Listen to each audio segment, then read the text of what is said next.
Football's game against South Dakota Mines went down to the wire with a share of the RMAC title on the line.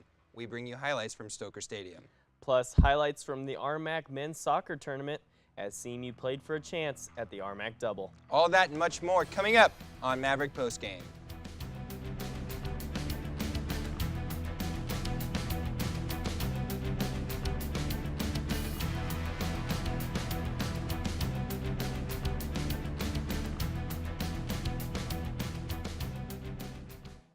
It was a weekend full of opportunity for many CMU teams as RMAC champions are continued to be crowned.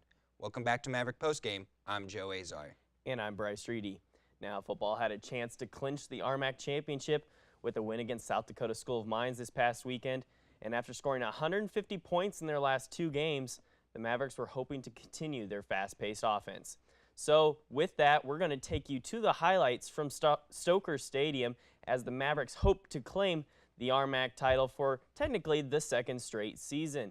And it wasn't going to be easy as it was a rainy day against South Dakota School of Mines. And we're going to get you started off here as South Dakota School of Mines is going to attempt a field goal. And this one's going to be up and good to give them the early 3-0 lead. Yeah, Mavericks having a hard time stopping the South Dakota School of Mine Ore Diggers early, but then a big sack there by the defense allows a little bit of a break. And then here comes a nice little pitch from Saloom to David Tan, the reigning RMAC Offensive Player of the Week, and that gets the drive going for the Mavericks. And the Mavericks wouldn't stop there as they would continue that drive down. This time it's going to be Saloom going deep down the field to Marcus Hines for a great catch. And then here he is again, Saloom. He's going to run right into the end zone for the touchdown, makes it 7-3. Yeah, but the Ore Diggers wouldn't go away that easily. That's Connor Silveria with a big run, the running back there, giving the South Dakota Mines offense a big boost. And now, here comes another run by Saloom, though. Good stop by the defense on that previous drive, and Saloom keeps the drive going again for the Mavericks with his feet. Showing his athleticism there, but this time it was going to be South Dakota Mines who's going to pound it in from a couple yards out to give them the 10-7 lead. Mavericks needed an answer. Here comes Saloom. Nice throw, wide open. Receiver there for the touchdown. 14-10 the score after that big play. But one problem that was going to be apparent for the Mavericks in this one was special teams coverage against South Dakota School of Mines. As this one, you see him taking it all the way deep into Maverick territory inside the 20-yard line, sets up South Dakota School of Mines for this play right here. A touchdown in the back corner, nice fade route there, and that gives South Dakota the 17-14 lead. Yeah, but anything you can do, I can do better, says the return team. That's Josh Brown, and you can watch him run, and he almost breaks free of the last defender. That's the kicker. They're making a big-time stop, and now Saloom looks, and he gets just absolutely destroyed, loses the ball, and he was actually got the wind knocked out of him on that play. It was a scary moment, and South Dakota School of Mines recovers and allows them to score another touchdown. That's Silveria again. Mavericks hitting the panic button. They're down by 10. Yeah, but it would get better for the Mavericks from here on out as Saloom, once again, using his athleticism. This came on a play right before where he scored on a penalty, and he just decided, hey, I'm just going to do it again, and that gave the Mavericks their 3rd touchdown of the half to cut it within 3. Yeah, and now again, Colorado Mines looking for something to happen, but remember this name, Blake Brockett, with his first pick of the game, and look at him shred through the offense of South Dakota School of Mines. They don't tackle for a reason, folks, and he almost gets completely free. That allows a big opportunity for the Mavericks, and just like that, a swing was on the way as David Tan again scores a touchdown. That's becoming the norm here for the Mavericks, 28-24 CMU. Score is now 35-24 in this one. And now South Dakota School of Mines trying to get back into it. They're going to go throw a long pass down the middle, and he's going to break free away from everyone. That's going to give South Dakota School of Mines their first touchdown since getting up by 10 points. Yeah, and here comes South Dakota School of Mines again. 38-31 the score. Look at this throw. And he beats everyone in a nice spin move there, and he breaks free. That allows for this to happen. It's Silveria with the run-in touchdown. 38-38 would be the tie score. Here comes Tyler Franson with the call, though. It's blocked. It's going to be picked up by the Mavericks. It's going to be picked up to the 35-40, 45 midfield. Here we go. 40, 30, 20, 10, Touchdown, Mavericks on the blocked field goal! That was a great play there by the Maverick defense. Once again, special teams coming up huge as Dustin Rivas gets the block on the field goal attempt, and then Antonio Clark takes it almost, 90 yards to the house to give the Mavericks the victory in this one, as CMU would go on to win it. South Dakota School of Mines is going to get one more chance at try and come back, but once again, it's Blake Brockett coming up with another huge interception, his second on the day, to seal it for the Mavericks and to give them the RMAC title. It was a historic night indeed for CMU as head coach Russ Martin and crew take care of the unfinished business they have had since the last season with a 48-38 victory over the Hard Rockers. Receiver Marcus Hines finished with a game-high 12 catches and 122 yards, including a 51-yard touchdown pass. Easton Saloom continues to shine as the starting quarterback for the Mavs, leading the team in rush yards with 143 and 217 yards through the air. After the game, we caught up with members of the football team after their big win. You know, it very much is what we wanted to do. Is we wanted to win the title on the field, and these guys have certainly deserved it, and they've earned it. You know, they have done everything we've asked. It's been 5 years of hard work, and this championship today is for every one of those guys that's been in this program, that from the day it came in, and that the guys that stayed with it. I'm just proud of every one of them. But these guys today, they've been through a lot of adversity. You know, we had a lot of injuries this year, and yet they kept battling through. You know, even today with some of the adversity, they kept finding ways, and even special teams to finish. You know, that's what we've emphasized the whole time, is we got to be great on special teams, we got to be good on offense, we got to be good on defense, and this team is coming together, and I'm just so proud of them. It's amazing because our guys, we were getting great pressure on their kicks all day long, and we weren't getting any blocks, but I really felt we had a chance to get that one, and our guys just that extra little bit of effort, and that's really what it took. I mean, they got off great on a football. We had multiple guys penetrating through, and then again, Tony picking that thing up and running it back. It's stuff that you talk about. It's stuff that we drill, though. We expect those things to happen. It's not a whole lot different than when Dustin had the block kick versus Colorado Mines. Our guys expect to find ways to win, and lo and behold, they have, and I think that just shows that they definitely deserve to be a championship team. Oh man, it means everything. We put ourselves in a position where if we win, we're in the playoffs, and that's part of our unfinished business that we talked about last year. We were real disappointed we didn't get in, and we set ourselves up to make it and finish our business. Dustin always likes to talk and tell us big-time players make big-time plays, so it just when an opportunity come, I had to step up and do it. And I can't tell you how great it feels. All the hard work we put in all off-season, this is what we talked about. Getting here, we had unfinished business. It feels great to finally finish it. Well, Dustin's a great player, so we're always expecting big plays out of him. It's never a surprise when he makes one. It's kind of like, oh, there goes Rivas. So, I mean, it wasn't that surprising. It's something we practice every day, so just doing our jobs. Easton's electric. I'd say all of our guys are electric on offense. Easton just brings that spark, that dimension he has with his legs. It's crazy. Sometimes Easton's the best athlete on the field out of all 22 guys, so that just really helps us. Defenses, they have to play us honest because we can run or pass. Yeah, there's no complacency here. We won the conference, but we want to go to the playoffs. We want to challenge for a national title. We know we have to win next week, so we're going to do whatever we can to make that happen. We love the challenge. They're ranked. We were ranked at one point, so we want to knock them off. Now, the Mavericks' regular season isn't done just quite yet, and if they want a chance to go to the NCAA playoffs, they're going to need a win against their upcoming opponent this coming weekend. And for more on that, here's a special report from Delaney Letts. The CMU football team has had a very successful season this fall with a record of 8-2. After claiming a share of the RMAC football title this past weekend, the Mavericks will have one last fight in a non-conference game this Saturday before the playoffs begin. They will take on Azusa Pacific University, the Cougars, who recently claimed the GNAC football title. The Cougars stand with a record of 9-1.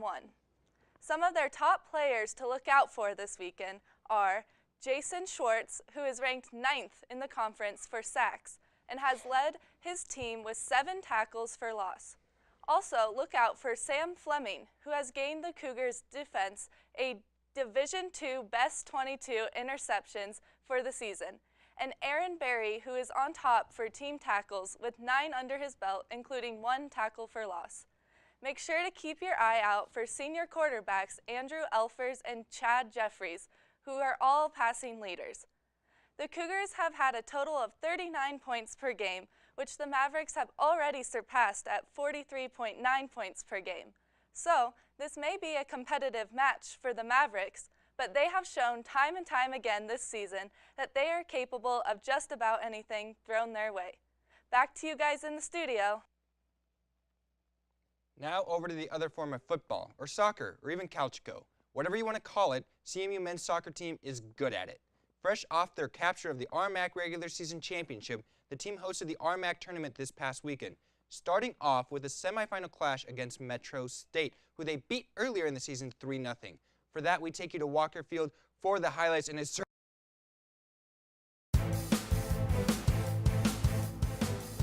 game. They did get awarded, the CMU men's soccer team did, the RMAC regular season championships, and that man right there, Roy Abergale, 25 goals, that's pretty good, right?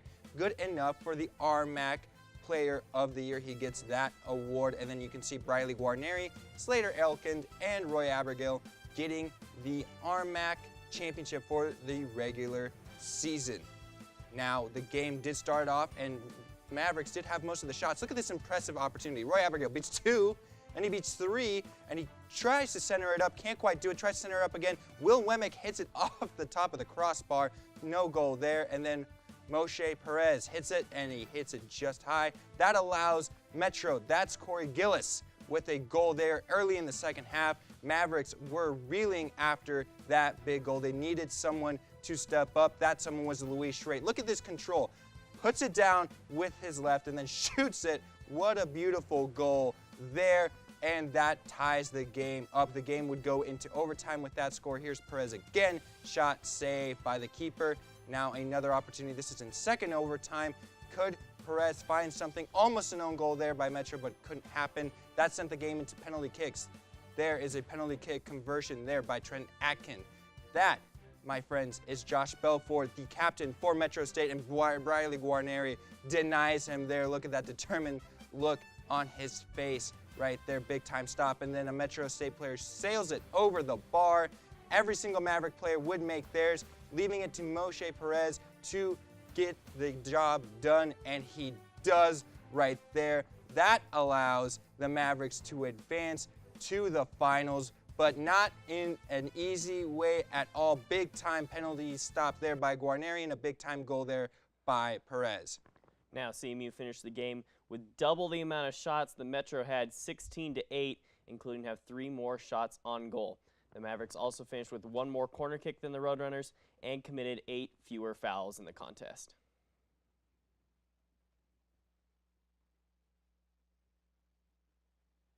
Now, after taking down the Roadrunners, it came down to a clash between the best 2 teams in the RMAC. 2 weeks ago, CMU celebrated on the Rangers' pitch after an overtime win to clinch the RMAC regular season title. This past Sunday, Regis hoped to return the favor by stealing the RMAC tournament from the Mavs in the final. Big-time matchup there between 2 nationally ranked teams. Let's take you to Walker Field for the highlights. That is what we are playing for, ladies and gentlemen, the RMAC tournament trophy. And unlike this game on Friday, it was not a big issue for the Mavericks to go down early as Roberto Diaz almost feeds Roy Abergale the ball. Diaz was a guy who is a defenseman, but he was able to shine higher up the pitch. And look at this. A shot deflected in. That's less than 10 minutes into the game. Roberto Diaz with the goal. And it's a very lucky bounce for the Mavericks, one of the few lucky bounces they've gotten all year. And we're going to take a look at that goal again here in a minute. Big time goal there. Roberto Diaz has had 2 goals in his career. This one and one against Colorado School of Mines to basically take control of the RMAC. And this goal for Diaz would win the RMAC tournament for Colorado Mesa men's soccer. They would hold on for an entire half without allowing really one big chance. They had, I think, 1 save for Briley Guarneri, who was named tournament MVP. And here comes the celebration. Big time win there as Colorado Mesa clinches the RMAC double. So many players got onto the all-tournament team. Diaz became the unlikely hero again as he earned man of the match honors after scoring the lone goal on Sunday in a 1-0 win to clinch that title. Guarneri again MVP honors. James McGee, Slater Elkin, Luis Schreit, and Moshe Perez joined him on the All-RMAC tournament team. CMU will now travel to face Midwestern State on Sunday in the opening round of the NCAA tournament. After Sunday's win, we caught up with Coach Todd Padgett and others who commented on the win and the matchup ahead. Yeah, so Moshe had the ball and he cut it in, and all the defenders missed it. And I thought I was going to hit a rocket with my right, and I'm a lefty. But no, it was so slow, and someone hit the ball. Just went in, slowly. They all count the same, though. I think this one, Berto, has been a little bit of a hidden gem for Colorado Mesa the last couple of years. Unfortunately, I don't think that's the case anymore.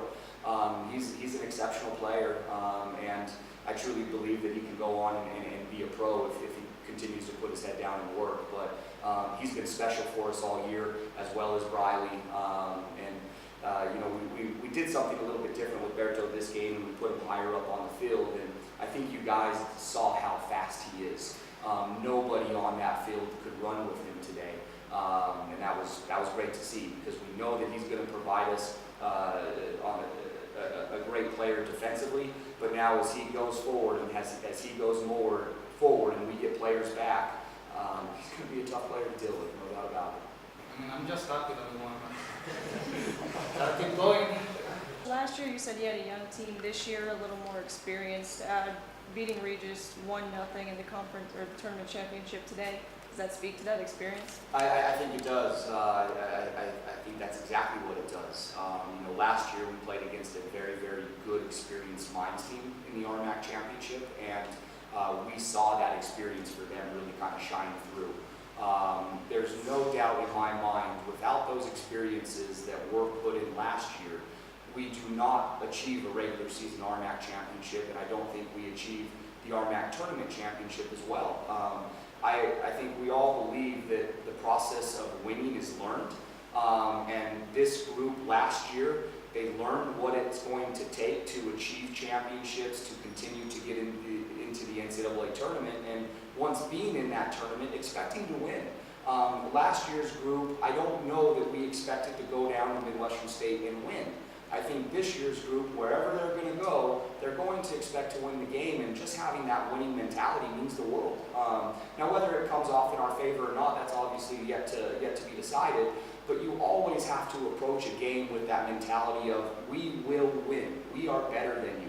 And I think this group truly believes that, and we know that Midwestern State is a great team and great program. We know St. Edwards is, we know Regis is, but we're not intimidated by anybody's name on their chest this year. Now, men's soccer wasn't the only one to have a home playoff game this past week, as the women's soccer team also hosted a game this past Wednesday. Now, this is the first playoff game under head coach Jason Clare, and their first since 2011. Much like the men's team, the Mavericks were going to have to go through the Roadrunners of Metro State to advance. In a meeting earlier in the season, the two teams tied with no goals being scored over the course of 110 minutes. Now, to see if the tides changed in this one, we'll take you to the highlights that we have from Walker Field once again, this time from Wednesday night, as the women's soccer team getting ready for this one. They were pretty motivated from the get-go, as it would be a hard-nosed matchup between the two teams from start to finish. Now, the women's soccer team had some chances early, that one just a little high in the beginning half, and once again, getting down on the wings. This time it's coming in the late second half, and it's just going to go to the goalie of Metro State on this one, and a corner kick, which would later become a problem for the Mavericks. Stopped that one there, however, for Metro, and a long kick there, unable to go in, and that would send the game into overtime, as no goals would be scored through the first 90 minutes. However, in the 95th minute, it's going to be an unlucky bounce for the Mavericks off of a corner kick that would give Metro State the 1-0 victory in the 94th minute. And as you can see, sadness and tears were shed in this game, but it was a hard-fought matchup between the two teams. Women's soccer suffered heartbreak in overtime with a 1-0 loss. However, despite the loss, CMU did show some definite improvement this season, doubling the total wins from the last 2 years combined and earning a spot in the RMAC tournament for the first time in 5 years. After the game, head coach Jason Clare and others shared their views on the season and their quarterfinal clash. Yeah, I was definitely unlucky. I mean, and she was very tall, give her that. But yeah, that was one that is just, you can press them and then somehow it goes over you and goes in the corner and you're like, well, the only other way to do it is, it's either or you get the ball or you don't. So it was lucky, and those are the ones that get you, the ones that are lucky. Yeah, we talked about it at the start of the game, and then obviously again, in the overtime period, just corners they're dangerous at them. I thought we did really well at nullifying the threat in the actual 90-minute game, but then after that little bit, it's just, well, you go to clear the ball and it comes off someone's knee and you're like, oh no, here we go. This is one of those situations, and law of averages, you keep giving them up, one of them's going to go in, and fair play to them. It was a great header, and as soon as it left the red, I knew, and it's just a gutting feeling. But yeah, we just got to we have to be better at dealing with them today. But unfortunately, that's how we got proceeded. We had a lot. I mean, we were killing it down the right side, and we just couldn't finish. But next year, I believe that he's going to bring in some good forwards, and they'll be able to put those ones away, and we don't have to worry about going to overtime. No, right. Yeah, today, again, it was just second half. I think Ryan Parker, another 18, down that right-hand side, and she was destroying them, and we were doing really well at it, and we had loads of chances. There was about a 20-minute spell where we felt like we would only see them on the pitch at one point, but we just couldn't finish it, couldn't finish the back and put it in the back of the net, obviously. And credit to them, they defended really well. They were stout in their defence, but we lacked that final cutting edge, that composure that we've seen in other games, and we talked about that at half time, and I thought we came out in the second half and really played well after the first half, where I think we were jittery, being in this situation for the first time. But yeah, we created some chances, but unfortunately it just didn't go in the back of the net for us today. Now, switching gears a little bit, volleyball also had a huge matchup this weekend against Metro State, only this one was a regular season matchup. Metro ranked 19th in the country heading into the contest, as the Mavericks looked to come away with the upset victory against their division rivals. And this one was at home for the Mavericks. However, after falling in the first set 22-25, the Mavericks were able to come back with the win in the second set 25-19 to tie the matchup at 1-1.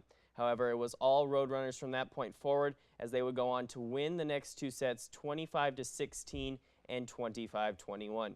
That loss ended the Mavericks' three-game win streak, and CMU had a chance to get back in the win column following their game against Metro State against UCCS, as they played another rough performance from the Mavericks. Would be their downfall once again, as UCCS would win the matchup in 5 sets, including winning the game clinching fifth set 15-11. CMU has 2 more regular season games on tap for this coming week, including a rematch against MSU tonight in Denver. The team will then close it out at home against Regis on Saturday. Start time is set for 6 o'clock. It's time for our Maverick of the Week, and we are giving it to the man who returned the game-winning touchdown to clinch the RMAC title for CMU. It's Antonio Clark. Clark came up huge for the Mavericks, as he was the one who was able to scoop up the blocked field goal and take it back for the game-winning touchdown late in the fourth quarter. Clark also finished with 3 tackles in the 48-38 victory, and Clark was a big reason why the Mavericks were able to clinch the RMAC title. Congrats to him and the rest of the Maverick football squad. That'll do it for us this week. Like always, make sure you tune in next week for all the latest news and scores in the world of CMU sports. With Bryce Reedy, I'm Joe Azar. Enjoy your week, Mavs.